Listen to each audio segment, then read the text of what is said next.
당신의 삶에 이유 없이 상처를 주는 사람은 누구입니까? 가족, 친구, 직장 동료. 때로는 가장 가까운 사람의 날카로운 말이 비수처럼 날아와 심장을 꿰뚫습니다. 우리는 그들의 공격에 밤새 뒤척이며 자문합니다. 내가 뭘 잘못한 걸까? 정말 내게 문제가 있는 걸까?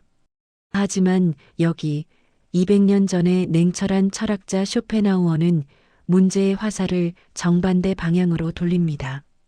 공격의 원인은 당신이 아니라 바로 공격하는 사람 자신에게 있다고 말입니다. 그들의 공격성은 내면에 깊이 파인 결핍이라는 구멍에서 새어나오는 독과 같다는 것입니다. 이 영상은 원본 콘텐츠의 지혜를 바탕으로 한 걸음 더 깊이 들어갑니다. 쇼펜하우어의 통찰을 현대 심리학, 특히 카융의 그림자 이론과 연결하여 타인의 공격성이 어떻게 우리의 무의식을 건드리고 우리는 이 경험을 어떻게 자기 성장의 연금술로 바꿀 수 있는지 탐구하는 심층적인 여정입니다. 당신을 괴롭히는 그 사람의 심리적 민낯을 마주하고 더 나아가 그 상처를 통해 내면의 힘을 발견할 준비가 되셨습니까? 이것은 단순한 인간관계의 기술이 아니라 당신의 영혼을 위한 단단한 갑옷을 만드는 지혜의 대장간이 될 것입니다. 타인을 괴롭히는 사람의 내면을 들여다보면 우리는 종종 강한 척하는 갑옷 뒤에 숨겨진 연약한 민낯을 발견하게 됩니다. 쇼펜하우어는 인간 행동의 근원을 맹목적인 삶의 의지윌 투 라이브에서 찾았습니다. 이 의지는 끊임없이 무언가를 갈망하고 그 갈망이 채워지지 않을 때 고통을 느끼게 합니다. 공격자는 바로 이 고통을 견디지 못하고 그 책임을 외부로 돌리는 사람입니다. 현대 심리학은 이를 투사 프로젝션이라는 개념으로 설명합니다. 정신분석학의 창시자 프로이트가 처음 제시하고 그의 제자 칼 융이 발전시킨 이 개념은 자신이 받아들일 수 없는 자신의 생각, 감정, 욕망을 마치 다른 사람의 것인 양 떠넘기는 무의식적인 방어기제입니다. 예를 들어 자신의 무능함을 인정하기 두려운 사람은 유능한 동료를 끊임없이 깎아내립니다. 저 사람은 운이 좋았을 뿐이야 사실 별거 없어라고 말하며 동료를 끌어내림으로써 자신의 무능함이 주는 고통을 잠시 잊으려는 것입니다. 자신의 열등감을 상대방에게 투사하는 것이죠. 이러한 공격성은 다양한 결핍의 가면을 쓰고 나타납니다. 첫째, 인정 결핍입니다. 어린 시절 충분한 인정과 칭찬을 받지 못한 사람은 성인이 되어서도 인정에 대한 끝없는 허기를 느낍니다. 그들은 타인의 성공을 자신의 실패처럼 느끼고 어떻게든 그 성공의 가치를 깎아내리려 합니다. 그들의 비판은 정당한 평가가 아니라 나를 좀 봐달라는 내면 아이의 처절한 비명입니다. 둘째, 사랑 결핍입니다. 안정적인 애착 관계를 형성하지 못한 사람은 타인의 행복한 관계를 보면 불편함을 느낍니다. 그들은 연인들의 사소한 다툼을 부풀려거 봐 사랑은 다 똑같아라고 말하거나 화목한 가정을 향해 분명 숨겨진 문제가 있을 거야 라고 수군거립니다. 이는 타인의 행복을 파괴함으로써 자신이 가지지 못한 사랑의 가치를 부정하려는 슬픈 시도입니다. 셋째, 도덕적 결핍입니다. 스스로에게 엄격한 도덕적 잣대를 강요하지만 실은 그 기준에 미치지 못하는 위선자일수록 타인의 사소한 흠결을 찾아내 맹렬히 비난합니다. 이는 자신의 그림자, 즉 스스로 인정하고 싶지 않은 추한 욕망을 타인에게 투사하여 자신은 깨끗하다고 느끼려는 위선적인 방어 작용입니다. 인터넷에서 벌어지는 수많은 마녀 사냥은 이러한 심리의 집단적 발현이라 할 수 있습니다. 결국 그들이 당신에게 던지는 돌은 사실 자기 자신에게 던지고 싶었던 돌입니다. 당신은 그저 우연히 그들의 투사 스크린이 되었을 뿐입니다. 이 사실을 깨닫는 것이 상처에서 벗어나는 첫걸음입니다. 하지만 여기서 우리는 한 가지 불편한 질문과 마주해야 합니다. 세상에는 수많은 비난과 공격이 존재하는데 왜 유독 그 사람의 그 말이 내 마음에 이토록 큰 파문을 일으키는 것일까요? 왜 어떤 말은 웃어 넘길 수 있는데 어떤 말은 며칠 밤낮으로 나를 괴롭히는 것일까요?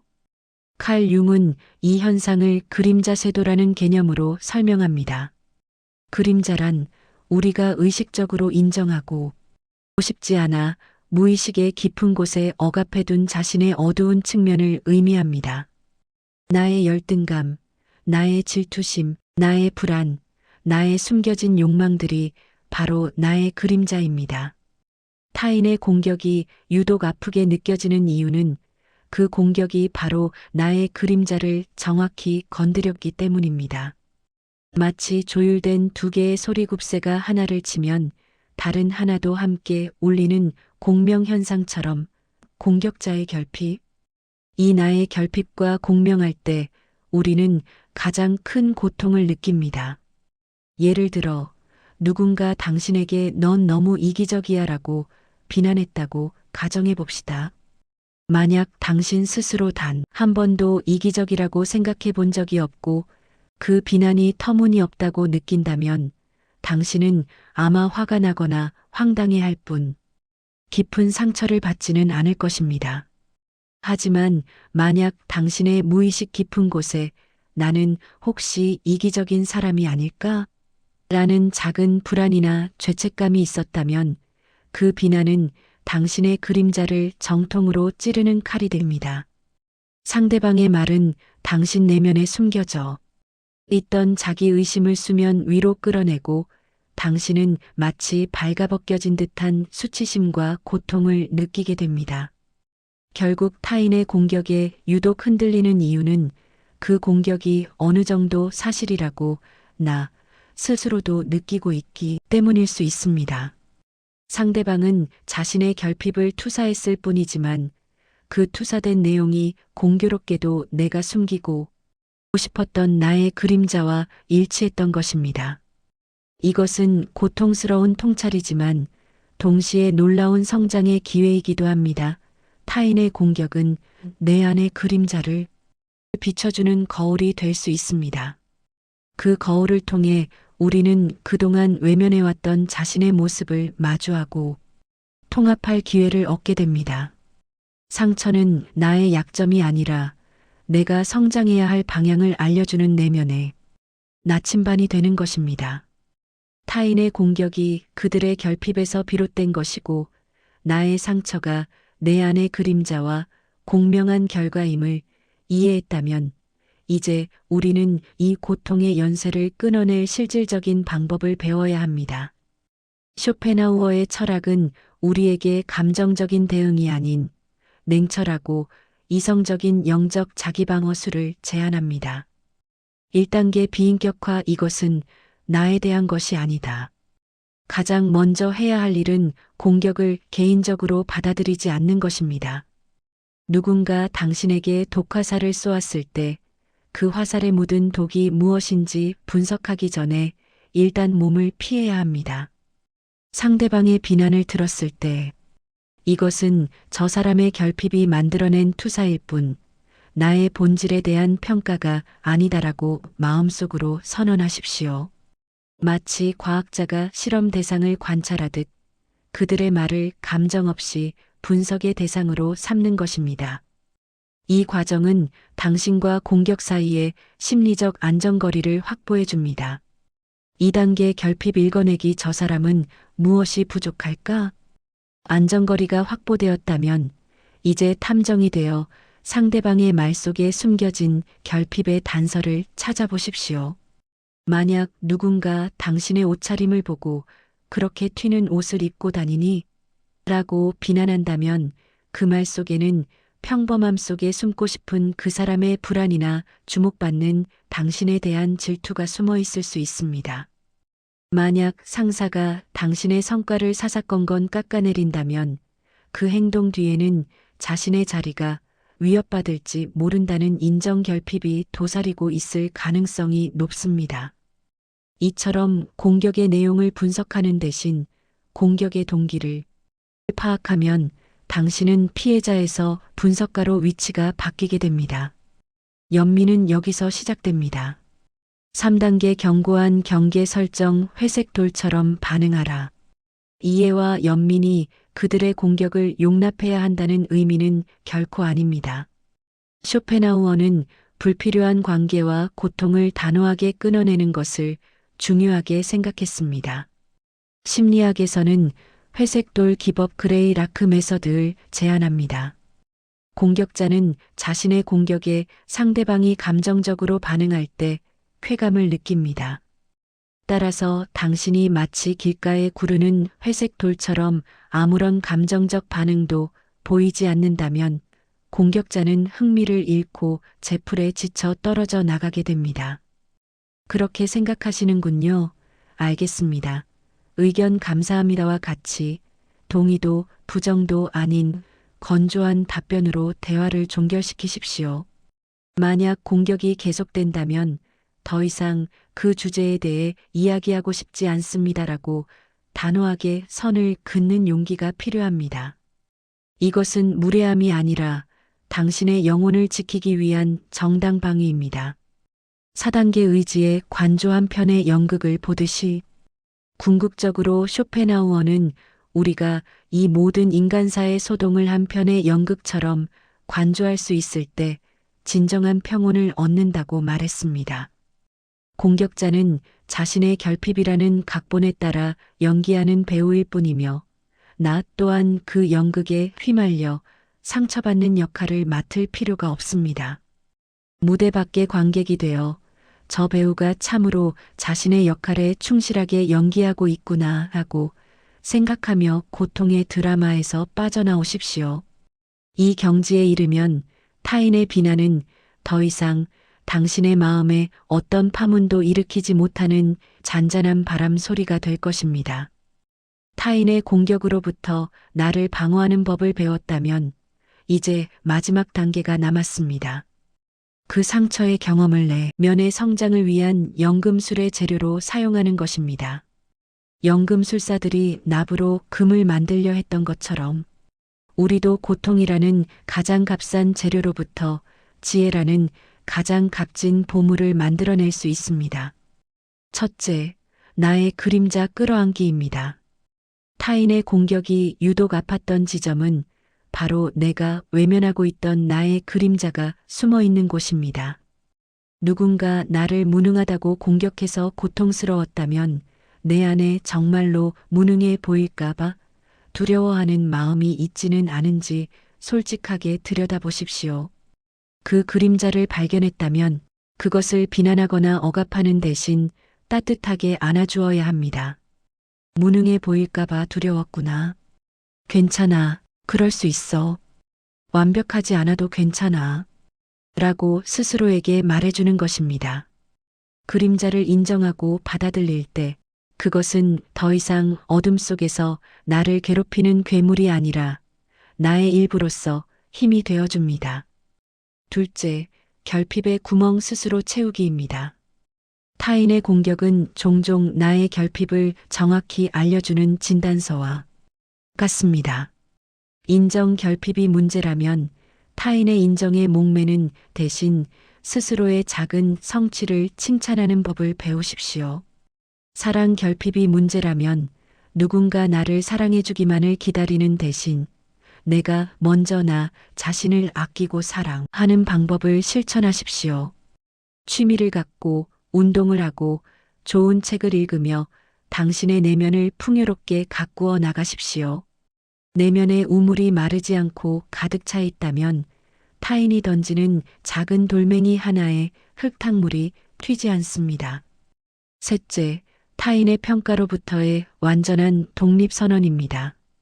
쇼펜하우어는 행복의 가장 큰 적 중 하나로 타인의 시선에 대한 과도한 의식을 꼽았습니다.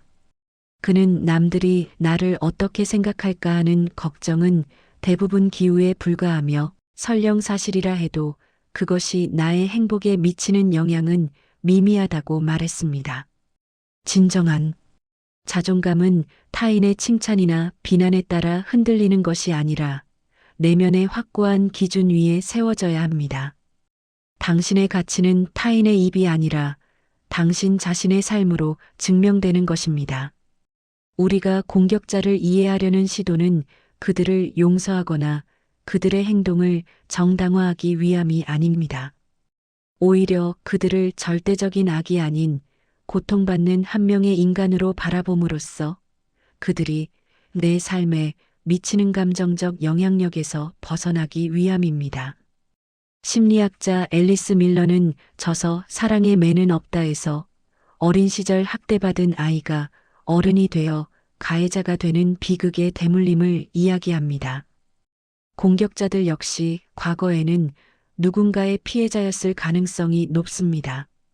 그들의 비난 속에서 우리는 그들이 어린 시절 듣고 자랐을 말을 들을 수 있습니다.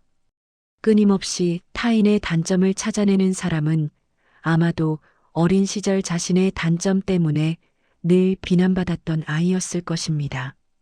타인의 성공을 질투하는 사람은 형제나 친구와 끊임없이 비교당하며 열등감을 강요받았던 아이였을 수 있습니다. 그들의 공격은 사실 과거에 상처 입은 내면 아이가 보내는 구조 신호 SOS와 같습니다. 이러한 이해는 우리에게 연민이라는 강력한 무기를 줍니다. 여기서 연민은 동정이 아닙니다. 동정은 상대를 나보다 아래에 두는 미묘한 우월감을 포함하지만 진정한 연민은 나와 당신은 고통 앞에서 평등하다는 깊은 이해에서 비롯됩니다. 저 사람도 나와 마찬가지로 고통받고 있구나. 그 고통을 표현하는 방식이 미숙할 뿐이구나. 라고 생각할 때 우리는 분노와 원망이라는 감정의 감옥에서 걸어 나올 수 있습니다. 공격자는 더 이상 두려운 거인이 아니라 상처 입은 작은 아이로 보이게 됩니다. 그리고 우리는 더 이상 그 아이의 투정에 상처받지 않는 성숙한 어른의 자리로 이동하게 됩니다. 철학적 이해와 심리학적 통찰을 우리 삶의 실질적인 변화로 이끌기 위해서는 꾸준한 내면 훈련이 필요합니다. 마치 매일 운동하여 근육을 키우듯 마음의 근육도 매일의 실천을 통해 단련해야 합니다. 다음은 당신의 내면의 견고한 요새를 구축하는 몇 가지 구체적인 방법입니다. 첫째, 감정 일기 쓰기입니다. 타인의 말에 상처받았을 때 그 감정을 억누르거나 외면하지 마십시오. 조용한 공간에서 그날 있었던 일, 상대방의 말, 그리고 그로 인해 내가 느꼈던 감정, 분노, 슬픔, 수치심 등을 솔직하게 적어보는 것입니다. 글쓰기는 혼란스러운 감정을 객관적으로 바라보게 하고 감정의 소용돌이에서 빠져나와 이성적인 분석을 가능하게 합니다. 왜 나는 그 말에 유독 화가 났을까? 그 말이 나이었던 믿음을 건드렸을까? 스스로에게 질문을 던지며 상처의 근원을 탐색하는 자기 탐구의 시간을 갖는 것입니다. 둘째, 나만의 안전지대 만들기입니다. 우리에게는 외부의 공격으로부터 잠시 피할 수 있는 심리적 대피소가 필요합니다. 당신에게 진정한 위로와 지지를 보내주는 사람들과의 관계를 소중히 가꾸십시오. 힘든 일이 있을 때 판단 없이 내 이야기를 들어줄 수 있는 단 한 명의 친구가 있다면 당신은 쉽게 무너지지 않습니다. 또한 당신이 온전히 몰입하며 즐거움을 느낄 수 있는 취미 활동을 만드십시오. 그것이 음악 감상이든 등산이든 그림 그리기든 그 시간 동안 당신은 세상의 소음으로부터 벗어나 내면의 힘을 재충전할 수 있습니다. 셋째, 자기 긍정 확언 연습하기입니다. 우리의 뇌는 반복되는 생각과 말을 현실로 믿는 경향이 있습니다. 매일 아침 거울을 보며 혹은 잠들기 전 조용히 자신에게 긍정적인 메시지를 들려주십시오. 나는 사랑받을 가치가 있는 사람이다. 나는 타인의 평가로부터 자유롭다. 나는 내 삶의 온전한 주인이다와 같은 말을 반복적으로 되뇌는 것입니다. 처음에는 어색하게 느껴질 수 있지만 이 작은 습관이 당신의 무의식에 긍정적인 자기상을 심어주고 외부의 부정적인 평가에 흔들리지 않는 단단한 자존감의 뿌리가 되어줄 것입니다. 쇼펜하우어의 통찰은 놀랍지만 우리는 이 문제에 대한 해답을 다른 위대한 지혜 전통에서도 찾을 수 있습니다. 고통을 다루고 마음의 평화를 얻는 길은 여러 갈래로 나 있기 때문입니다. 스토아 철학은 우리에게 통제할 수 있는 것과 없는 것을 구분하라고 가르칩니다. 타인의 말과 행동은 우리가 통제할 수 없는 영역입니다. 우리가 통제할 수 있는 것은 오직 그것에 대한 우리의 판단과 반응뿐입니다.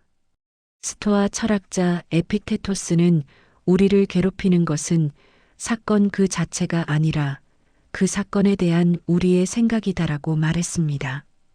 타인의 공격을 나에 대한 모욕으로 판단하는 순간 고통이 시작됩니다. 하지만 그것을 상대방의 미숙함이 드러난 사건으로 판단한다면 우리는 감정적 동요 없이 평온을 유지할 수 있습니다. 불교는 모든 고통의 근원을 집착에서 찾습니다. 타인의 인정에 대한 집착, 좋은 사람으로 보이고 싶은 명성에 대한 집착이 우리를 괴롭게 만듭니다. 불교는 재행무상, 즉 모든 것은 변한다는 진리를 통해 이러한 집착에서 벗어나라고 조언합니다. 타인의 평가 역시 한순간의 바람처럼 일어나고 사라질 뿐 나의 본질적인 가치를 규정하지 못합니다. 연꽃이 진흙 속에서 피어나지만 더러움에 물들지 않듯 우리도 세속의 평가 속에서 자신의 순수성을 지킬 수 있다는 것입니다. 도가 사상, 특히 노자의 도덕경은 무의자연의 지혜를 강조합니다. 억지로 무언가를 하려 하지 말고 물처럼 자연스럽게 흐르라는 가르침입니다. 타인의 공격에 맞서 싸우거나 애써 자신을 변호하려 하기보다 그저 그 에너지를 부드럽게 흘려보내는 것입니다. 강한 것은 부러지기 쉽지만 부드러운 것은 모든 것을 이깁니다. 도가 사상은 우리에게 힘을 빼고 상황을 관조하며 불필요한 갈등에 휘말리지 않는 유연한 지혜를 제공합니다. 이처럼 동서양의 지혜들은 각기 다른 언어로 같은 진실을 이야기하고 있습니다. 진정한 평화는 외부의 조건이 아니라 내면의 태도에 달려 있다는 것입니다. 쇼펜하우어의 비관주의가 불편하게 느껴진다면 스토아의 강인함, 불교의 초연함, 도가의 부드러움 속에서 당신만의 해답을 찾을 수도 있을 것입니다.